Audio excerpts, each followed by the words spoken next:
Hi friends, welcome to our channel. இன்றைக்கி நம்ம ஸ்பைசியாக ஒரு செட்டிநாட் கிரேவி ரெசிபி தான் பார்க்க போகிறோம். இதுக்கு தேவையான பொருள்லாம் ஃபஸ்ட்டு பார்த்துடலாம். இதுக்கு நான் ஒரு 1/2 kg சிக்கன் நல்லா வாஷ் பண்ணி எடுத்து வச்சுருக்கேன். நீல வாக்கில் கட் பண்ண ஒரு 4 வெங்காயம், நல்லா பழமாக இருக்க மாதிரி பார்த்து ஒரு 3 தக்காளி, ஒரு கைப்பிடி கருவேப்பிலை, ஒரு 4 வரமிளகாய், 2 பச்சை மிளகாய் நீல வாக்கில் கீறி எடுத்து வச்சுருக்கேன், 2 டேபிள் ஸ்பூன் தனியா, 1 டேபிள் ஸ்பூன் பெருஞ்சீரகம், 2 டேபிள் ஸ்பூன் கடலைப்பருப்பு, 1 டேபிள் ஸ்பூன் மிளகு, 1 டேபிள் ஸ்பூன் சீரகம், 1 கப் தேங்காய், 2 டேபிள் ஸ்பூன் இஞ்சி பூண்டு விழுது.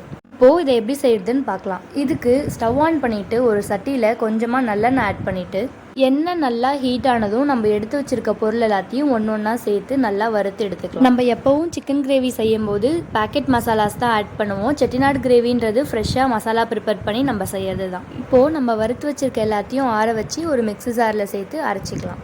இப்போது அதே சட்டியில் கொஞ்சமாக நல்லெண்ணெய் சேர்த்துட்டு கடுகு பெருஞ்சீரகம் போட்டு நல்லா பொரிஞ்சதுக்கப்புறம் பட்டை, கிராம்பு, பிரியாணி இலை, அன்னாச்சி பூ எல்லாத்தையும் போட்டு நல்லா வதக்கிக்கலாம். இப்போது நம்ம கட் பண்ணி வச்சுருக்க வெங்காயத்தை சேர்த்து கொஞ்சமாக கல்லுப்பு ஆட் பண்ணிக்கலாம். வெங்காயம் கண்ணாடி பதம் வந்ததுக்கப்புறம் தக்காளியும் சேர்த்து வதக்கிக்கலாம்.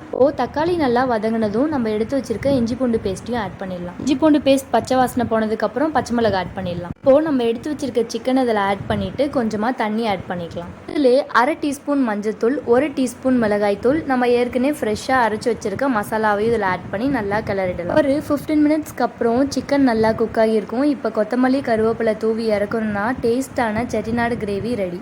நம்மளோட சேனல் உங்களுக்கு பிடிச்சிருந்தா லைக் பண்ணுங்கள், ஷேர் பண்ணுங்கள், சப்ஸ்கிரைப் பண்ணுங்கள். தேங்க்ஸ் ஃபார் வாட்சிங்.